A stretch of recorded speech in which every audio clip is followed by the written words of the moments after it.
नमस्कार, बहुत स्वागत आप सभी का। आप देख रहे हैं कहानी कुर्सी की। मैं हूं सौरभ आपके साथ और कहानी कुर्सी के मेहमानों से आपको आज मिलवा देता हूं कि आज कुछ खास मेहमान भी हमारे साथ हैं। प्रोफेसर संगीत रागी जी हमारे साथ हैं, पॉलिटिकल कमेंटेटर हैं। प्रोफेसर बहुत स्वागत आपका। और हमारे साथ ज्ञानेश्वर जी हैं, एडिटर लाइव सिटीज। ज्ञानेश्वर जी बहुत स्वागत है आपका भी। और रोहन दुआ, आप जानते हैं उनको, सीनियर जर्नलिस्ट हैं। रोहन आपका बहुत स्वागत है। और समीर चौगांवकर साहब, आपके अपने समीर चौगांवकर साहब हमारे साथ हैं। समीर जी बहुत स्वागत आपका। तो आज देखिए, आपसे हम बात करने जा रहे हैं बिहार की थोड़ा और डिटेल में, क्योंकि बिहार में ही इस साल एक और चुनाव बाकी है। तो बिहार के आज जो हम चर्चा करेंगे, इसको आप एक किस्म का मिनी ओपिनियन पोल कह सकते हैं।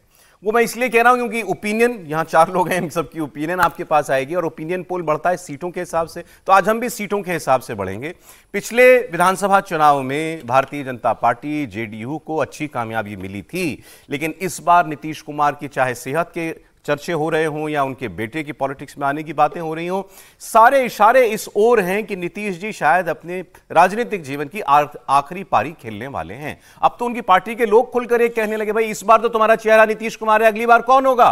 तो निशांत को लाओ, नीतीश जी के बेटे को लाओ। कल जेडीयू के विधायक ने खुलकर यह बात कही दी है। बीजेपी भी ये नहीं कह रही है कि नीतीश जी ही हमारे मुख्यमंत्री होंगे अगर हम जीत गए। वो कह रही है नीतीश जी के चेहरे पे लड़ेंगे, लेकिन तय तो हमारा पार्लियामेंट्री बोर्ड करेगा जीत के बाद कि हमारा मुख्यमंत्री कौन होगा। तो इसलिए इस बात को लेकर बहुत चर्चा है कि बिहार के लोगों के मन में भी ये बात आ गई क्या कि नीतीश जी जो हैं अब वो पुराने वाले नीतीश जी या उस तेवर में नहीं रह गए। भाई देखिए, उम्र का असर सब पर होता है, उन पर भी हो रहा होगा।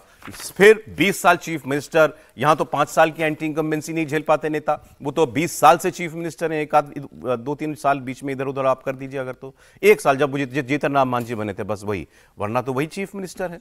तो नीतीश जी के साथ अब एंटी इनकम्बेंसी जुड़ रही है क्या? और क्या बीजेपी उनको अपने साथ लेकर के कोई घाटे का सौदा कर रही है? या नीतीश जी आज भी बीजेपी की मजबूरी है? या नीतीश जी आज भी बिहार में हर पार्टी की मजबूरी है? ये नतीजा जो भी आएगा, नीतीश की जरूरत तो आज भी पड़ेगी आपको। इन सब मुद्दों पर हम बात करते जाएंगे, बिहार की खबरें आपको बताते जाएंगे और बिहार का ये मिनी ओपिनियन पोल भी आपको हम दिखाते जाएंगे। हमारे साथ 2 बिहार के लाल मौजूद हैं, प्रोफेसर साहब और ज्ञानेश्वर जी। और मुझे बताया गया है कि ज्ञानेश्वर जी तो ईट, ड्रिंक, लिव, स्लीप सब कुछ बिहार ही करते हैं। 24 घंटे बिहार। बिल्कुल, हाँ बिल्कुल सर, बिल्कुल। तो बिहार में क्या चल रहा है अभी, मुझे आप बताइए। नहीं, देखिए आपने ठीक कहा कि देखिए नीतीश कुमार वो नीतीश कुमार नहीं रह गए हैं जो 2005 में थे। देखिए नीतीश कुमार 2025 में बिल्कुल अरे जन्मदिन है सर उनका। नहीं, जन्मदिन की तो शुभकामनाएं है ही। प्रधानमंत्री ने जन्मदिन है। हाँ ठीक है, ठीक, बिल्कुल असली वाला जन्मदिन नहीं है। हाँ बिल्कुल, आपने सही कहा। ये जो स्कूल में जो पिताजी लिखवा देते हैं ना, जैसे हम लोगों का भी 2 जन्मदिन है। ये असली वाला नहीं है, कागज वाला है। नीतीश कुमार स्वयं भी कहते हैं कि असली वाला नहीं। प्रधानमंत्री ने कह दिया। हाँ चलिए, हाँ। तो देखिए नीतीश कुमार वो वाले नीतीश कुमार नहीं है जो 2005 में थे, 2005 के पहले थे या 2010 में थे। देखिए 2005 से 2010 गोल्डन एरा था बिहार के लिए, लेकिन नीतीश कुमार अब थके हुए नीतीश कुमार हैं। और आपने ठीक कहा सौरभ जी कि देखिए अंतिम पारी है और सबसे बड़ी समस्या यह है कि जेडीयू का उत्तराधिकारी कोई नहीं है। और जो आपने कहा कि 2020 में बीजेपी और जेडीयू ने बेहतर प्रदर्शन किया, मेरा मानना है बीजेपी ने बेहतर प्रदर्शन किया था, जेडीयू ने कहां प्रदर्शन बेहतर? बीजेपी का बेहतर। हाँ, जेडीयू तो तीसरे नंबर की पार्टी बन गई थी। लेकिन यह भी सच है कि नीतीश कुमार मजबूरी है बीजेपी के लिए, और यह भी सच है कि नीतीश कुमार का विकल्प ना तो भाजपा तैयार कर पाई है।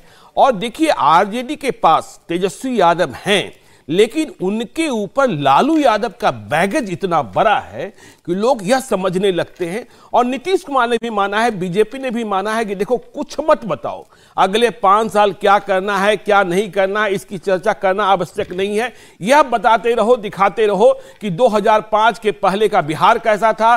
शाम को 6 बजे के बाद घर से महिलाएं नहीं निकलती थी, व्यापार का सन्नाटा था, अपहरण होता था, तबादला उद्योग चलता था। तो सौरभ जी, नीतीश कुमार मजबूरी बने हुए, थके होने के बाद भी, लेकिन यह बात भी सही है, गांव गांव तक चर्चा पहुंच चुकी है, नीतीश जी आखिर कितने दिनों तक, क्यों नहीं बता पा रहे हैं।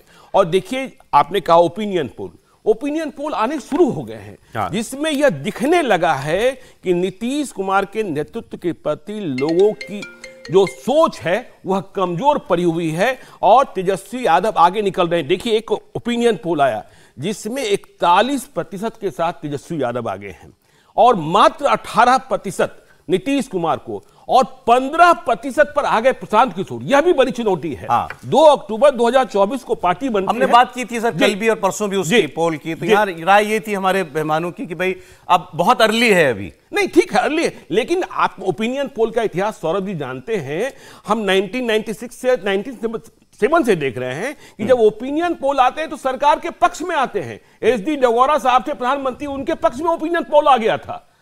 और यह ओपिनियन पोल जिसमें सरकार आगे जाती हुई दिखाई नहीं, पर यह नेतृत्व पर संकट, इंकम्बेंट चीफ मिनिस्टर को हमेशा बेहतर नंबर दिखाता है। हाँ, बिल्कुल जी, और यहाँ वो इतना पिछड़ गए हैं। वहाँ इतना पिछड़, तो नीतीश जी ढलान पर हैं और लोग भी ये महसूस कर रहे हैं। हाँ, ये बात दिखा रहा है ओपिनियन पोल। और ये ओपिनियन पोल जो है ना, बीजेपी को लाभ पहुंचा रहा है। बीजेपी दबाव बनाएगी नीतीश कुमार पर कि देखिए आपका नेतृत्व जो है वह कमजोर पड़ रहा है, इसलिए हमें आगे जाने दीजिए। तो दबाव फिर नीतीश कुमार तो माहिर है दबाव की राजनीति। देखिए नीतीश कुमार के बारे में मैं एक बात कहता हूं कि वे राजनीतिक चाणक्य हैं। देखिए यदि आधे घंटे भी वह अपने स्वभाव के अनुसार जो उनका मेंटल फिटनेस था, मैं कह रहा हूं मेंटल फिटनेस था, यदि उन्होंने आधे घंटे भी काम कर लिया तो वो 1 महीने का काम कर लेते हैं। अच्छा, हाँ, तो ये समस्या तो है। ठीक है सर, एक कमेंट प्रोफेसर साहब आपका, नीतीश कुमार ढलान पर है। देखिए इसमें कोई दो राय नहीं है, लेकिन एक चीज़ मैं बता दूं, हर समय ऐसा नहीं होता है कि आपका जो ओपिनियन पोल होता है वो सरकार के पक्ष में ही होता है।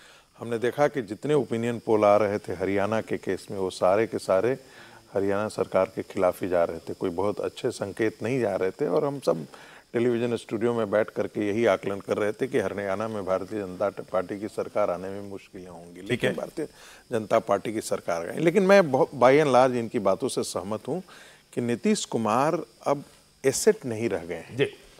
लेकिन मजबूरी क्या है कि नीतीश कुमार के साथ 13 से 15% एक वोट बैंक है। 13 से 15% कोयरी, कुर्मी, कुम्हार, ये कुम्हार, कहार, ये सब जो जातियां हैं वहाँ के, वो जातियां हैं जिसको इन्होंने EBC एक कैटेगरी बनाई थी और उनको अलग से आरक्षण का उन्होंने जो एक प्रावधान किया था, उसके कारण और जातियां जो जुड़ी थी, ये जो उनका एक वोट बैंक है वो आज भी नीतीश जी के साथ करीब करीब इंटैक्ट रहा है। पहले और दूसरे नीतीश के साथ एक बहुत अच्छी बात यह थी कि अपर कास्ट से लेकर के सारी जातियां जो है नीतीश जी का गुणगान करती थी। मुझे याद है मेरे पिताजी भारतीय जनसंघ के कट्टर मैंने फाउंडिंग मेंबर्स वाले कैटेगरी में से थे, और जब हमने बिहार में जब हुआ तो मैंने उनसे पूछता था कि आखिर कौन बनेगा, नीतीश का कोई विकल्प नहीं है, बहुत शानदार काम किया है। अच्छा। तो एक वो छवि थी जिसमें आप बिहार के अंदर इंफ्रास्ट्रक्चर डालना, सारी सड़कों का जाल बिछा देना, सारे स्कूलों का पक्काकरण कर देना, सारे स्कूलों में जो है वो हालांकि कॉन्ट्रैक्चुअल ही था लेकिन सभी स्कूलों में कम से कम जो नौकरियां स्कूलों में भर्ती कर देना, तो वो एक अलग नीतीश कुमार उभर करके आए थे। अब स्थिति क्या है कि नीतीश कुमार स्वयं सत्ता नहीं चला रहे हैं। नीतीश कुमार के साथ जो जुड़े हुए कुछ ब्यूरोक्रेट्स हैं जिनका नाम मैं नहीं लेना चाहूँगा, मैं जानता हूँ, जरूर उनके बारे में जानता हूँ, बहुत सारी चीज़ें जानता हूँ, वो कहा जाता है कि वही नीतीश कुमार को चला रहे हैं। यही आरोप RJD भी लगाती है और अक्सर जो लोग मिलते हैं यही बात कहते हैं। होता क्या है कि जब आपका स्वास्थ्य काम नहीं कर रहा है और साथ में न्यूरोलॉजिकल यदि आपके साथ यदि थोड़ी भी समस्या हो तो भूलने की स्मृति विभ्रम की स्थिति हो जाती है, तो ऐसे में तो आत्मा कोई भी हाँक सकता है। वही स्थिति जो है वो करीब लेकिन फिर भी आपने एक इंपॉर्टेंट बात की, इतने सारे नेगेटिव्स के बाद भी एक पॉजिटिव ये है कि उनका वोट उनके साथ बना हुआ है। सर देखिए, मैं अब आपको मैं बिहार का रीजन वाइज एक ब्रेकअप दे रहा हूं, उसके बाद हम बात करने में हमें आसानी होगी। रोहन समीर जी, सीमांचल में 24 सीटें हैं। सीमांचल नाम ही बता रहा है, बॉर्डर वो बिहार का बिल्कुल किनारे का इलाका। यहां 24 सीटें कुल हैं। बीजेपी को 8, जेडीयू को 4 मिली थी, MIM को 5, कांग्रेस को 5, RJD को 1, CPI-ML को 1। मिथिलांचल में 78 सीटें, सबसे बड़ा ये क्षेत्र है वहां का। और इसमें देखिए बीजेपी को 25, जेडीयू को 21, 40 सीटें दोनों को मिलाकर। VIP 4, ये भी एनडीए में। RJD को 22, कांग्रेस को सिर्फ 2, CPI-M 1, CPI 2। मगध में 74 सीटें, बीजेपी को 17 मिली थी, जेडीयू को 14, हम पार्टी को 4, RJD को 27, सबसे बड़ी पार्टी बनी थी मगध में, कांग्रेस को 7, CPI-ML को 4। भोजपुर में 67 सीटें आती हैं, यहां बीजेपी को 4 मिली, जेडीयू को 4, 24 मिली बीजेपी को, जेडीयू को 4, आरजेडी को 25, कांग्रेस को 5, सीपीआईएमएल को 7, सीपीआईएम को 1। ओवरऑल अगर आप देखें तो पिछले चुनाव में भी आरजेडी सबसे बड़ी पार्टी बनी थी, 75 सीट, एक सीट बीजेपी से ज्यादा उसको मिली थी, बीजेपी को 74 सीट मिली थी। और नीतीश कुमार अपने राजनीतिक जीवन के सबसे लो स्कोर पर आउट हुए थे, वो थे 43 पर, 43 पर। तभी उनके बेटे आज कह रहे हैं कि भाई पिछली बार 43 ही रह गया था, इस बार नंबर बढ़ाना मांगता है, ऐसे ही यही बोला था उन्होंने। जी बिल्कुल बिल्कुल, उसका एक नंबर बढ़ने चाहिए। उसका एक बहुत बड़ा फैक्टर था पासवान, चिराग पासवान ने काम किया था और खुद लिए थे चिराग पासवान सिर्फ एक सीट, लेकिन बहुत नुकसान कर गए थे इनका। और रागी जी एक बात और थी, देखिए मगध का इलाका, आप तो औरंगाबाद से ही आते हैं, मगध और शाहाबाद के इलाके में जब आरजेडी और माले दोनों एक हो जाते हैं ना, तो बहुत ही डेडली कॉम्बिनेशन हो जाता है और उसे तोड़ पाना बड़ा असंभव सा हो जाता है। अब देखिए ना, लोकसभा चुनाव में भी जो हर बार दिया ना। समीर जी हमने बहुत चर्चा की है, लेकिन बिहार में क्या एनडीए अपना वही प्रदर्शन दोहराने की स्थिति में है आज की तारीख में? देखिए, अगर 2020 के विधानसभा चुनाव की बात करें बिहार की, तो कोई बहुत बेहतर प्रदर्शन एनडीए ने नहीं किया था। एनडीए को 125 सीटें मिली थी और महागठबंधन को 110 सीटें मिली थी, सिर्फ 15 सीटों का फर्क था उनके बीच में। वो तो कांग्रेस का प्रदर्शन थोड़ा ज्यादा खराब हो गया था कि आप 19 सीटों पर आकर टिक गए थे, 70 से 75 सीटों पर आप चुनाव लड़ते हो। अगर कांग्रेस थोड़ा बेहतर प्रदर्शन करती तो तेजस्वी का मुख्यमंत्री बनना तब लगभग तय हो चुका था। तो मुझे लग रहा है कि 2020 से लेकर 2025 से बिहार की राजनीति में बहुत पानी बहा है और नीतीश कुमार एक सबसे कमजोर खिलाड़ी बनकर 5 साल के अंदर उभरे। अब नीतीश कुमार वो ताकत और वो एसेट नहीं है भारतीय जनता पार्टी के साथ कि भारतीय जनता पार्टी मान ले कि नीतीश कुमार के साथ मिलकर हम सरकार बना लेंगे। नीतीश कुमार का वोट इस बार बहुत बंटने वाला है, क्योंकि अब ये जगह जगह इस बात की चर्चा हो चुकी है कि नीतीश कुमार अब फिजिकली और मेंटली फिट नहीं है। नीतीश कुमार तो पिछले चुनाव में स्पष्ट बोल दिया था ये मेरा आखिरी चुनाव है, आप मुझे वोट दीजिए। ऑफिशियली वो घोषणा कर चुके थे 2020 के चुनाव में कि ये मेरा आखिरी विधानसभा चुनाव है। अब आप फिर अपने नेतृत्व में चुनाव में जा रहे हो जनता के बीच, क्या नीतीश कुमार जनता से कहेंगे कि 2020 में मैंने कहा था ये मेरा आखिरी चुनाव है, वो मेरी गलती थी, ये मेरा आखिरी चुनाव है, मुझे आप इस बार जिता दीजिए? बिल्कुल 2020 में ऑफिशियली डिक्लेयर किया था, कहा था रैली में कि मेरा आखिरी चुनाव है। दिया कि भाई मैं जब भी चुनाव प्रचार की समाप्ति करता हूं तो मैं कहता हूं कि यह मेरा आखिरी चुनाव है। तो वो उनका कहना था कि मैं चुनाव प्रचार के बारे में बोल रहा हूं, मैं उसे कवर कर रहा था, मुझे याद है बोला। तो मुझे लग रहा है कि बहुत आसान नीतीश कुमार के लिए इस बार नहीं रहने वाला है।